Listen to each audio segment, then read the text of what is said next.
என்னங்க? எங்க கூப்பிடுறது காது கேட்கா? அங்க வாங்க. ஏன் கிடந்து கத்திக்கிட்டே இருக்க? நேத்தே உங்ககிட்ட என்ன சொன்னேன்? எனக்கு உடம்புக்கு கொஞ்சம் சோமில்ல, பிள்ளைகள எல்லாம் இன்னைக்கு பார்த்துக்கோங்க, லீவில் வீட்டில் நிற்கின்னு சொன்னேன்லா. ஆமா, அதுக்கு என்ன? உனக்கு மேலுக்கு சரியில்லைன்னு தான் நான் சோனிய சோறு பொங்க சொன்னேன். சோறும் வடிச்சு வச்சுட்டா, எனக்கு கறி மட்டும்தான் ஆக்கணும். அவெல்லாம் எதுவும் அரைக்க சொன்னீங்களா அம்மியில? ஆமா, ஞாயிற்றுக்கிழமை மட்டும்தான் நான் வீட்டில் இருக்கேன். நல்ல சாப்பாடு சாப்பிடுவோண்டு குழம்ப அம்மியில் அரைச்சி வைன்னு சொன்னேன். என் கூட வாங்க, அவள் என்னத்தை அரைச்சிக்கிட்டு இருக்கான்னு பாருங்க. அச்சோ அச்சோ அச்சோ, அரைச்ச சந்தனம் மணக்கும் குங்குமம் அழகு நெத்தியிலே.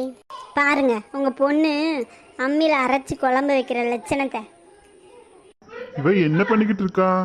அப்பா, குழம்ப அம்மியில அரைச்சி வைக்க சொன்னீல்ல, அம்மியில குழம்ப ஊற்றி அரைச்சி வச்சுட்டேன்ப்பா. அம்மியில மசாலா அரைச்சி குழம்புக்கு போட்டு வையின்னு சொன்னா, குழம்பையும் அம்மியில ஊற்றி